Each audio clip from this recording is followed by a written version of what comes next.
শুভ সন্ধ্যা। আমি কামাল হোসেন। মাননীয় চেয়ারম্যানের কথায় ভীষণ ভালো লাগছে আমার একজন শিক্ষক হিসাবে, কারণ আমার শত শত হাজার হাজার ছেলেমেয়ে 2016 সালে সফল হয়েছিল। এবং মাননীয় চেয়ারম্যান যেটা বলছেন সেটা যেন সুপ্রিম কোর্টে অবশ্যই পেশ করেন, তাহলে এই যোগ্য চাকরিহারারা কিন্তু আনন্দে আত্মহারা আসবে, তারা কিন্তু তাদের সাংসারিক জীবনে আবার ফিরে আসবে, তারা তাদের হারানো হৃতগৌরব আবার ফিরে পাবে।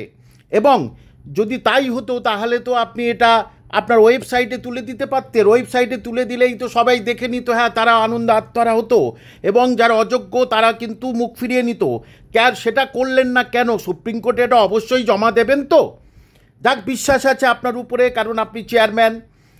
আজ থেকে 6 মাস আগে এই কথাটা আমি যখন অফিসিয়াল স্পোক্সপারসন ছিলাম তখন বারবার বলে এসেছিলাম, দয়া করে যোগ্য অযোগ্য আলাদা করুন, যোগ্যদের সম্মান দিন। কেউ আমার কথা শোনেননি। আজকের আমার কথাটা সত্যি বলে আপনারা মনে করছেন?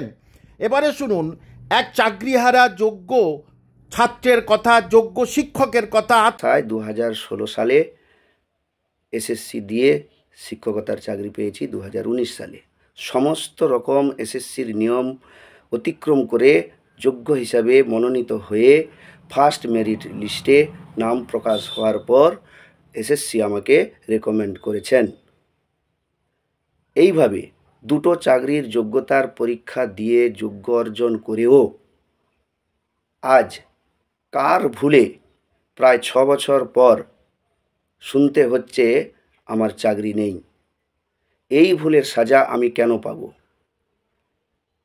এর ফলে চাকরি চলে যাওয়ার ফলে পাড়া প্রতিবেশী, আমার যা প্রিয় ছাত্র রয়েছে তাদের সামনে আমাকে অসম্মানিত ও কুমন্তব্যের সম্মুখীন হতে হচ্ছে। এর দায় কে নেবে? এর প্রতিবাদে গতকাল এসএসসি অভিযানে গিয়েছিলাম, কিন্তু চেয়ারম্যান যা বলেছেন তাতে আমরা পুরোপুরি বিশ্বাস করতে পারছি না। তাই আমরা ঠিক করেছি আগামী সোমবার রাজপথে বসেই মহামান্য সুপ্রিম কোর্টের শুনানি শুনব। যদি চেয়ারম্যান কথা রাখেন বা যোগ্যদের লিস্ট দিয়ে ইতিবাচক বার্তা পাই, তাহলে ওনাদেরকে সম্মান জানিয়ে আমরা রাজপথ থেকে চলে আসব। না হলে ওইখান থেকেই ওই সময় থেকে আন্দোলন চলবে। তাই সমস্ত সাথীদের জানাই আমন্ত্রণ, আপনারা আসুন, আমরা সবাই রাজপথে বসি সোমবার। হরিপদ বল্লভ অধিকারী, সবং, পশ্চিম মেদিনীপুর। আমি এখন চাকরিহারা একজন যোগ্য 9-10 শিক্ষক। আমি 2010 সাল থেকে মাননীয় কামাল হোসেন স্যার ওনার কোচিং সেন্টারে মেদিনীপুর থেকে বহু বাধা অতিক্রম করে পড়াশোনা ও পরামর্শ নিয়ে যোগ্যতার ভিত্তিতে এসএসসির অধীনে গ্রুপ ডি চাকরিটি পেয়েছিলাম 2012 সালে।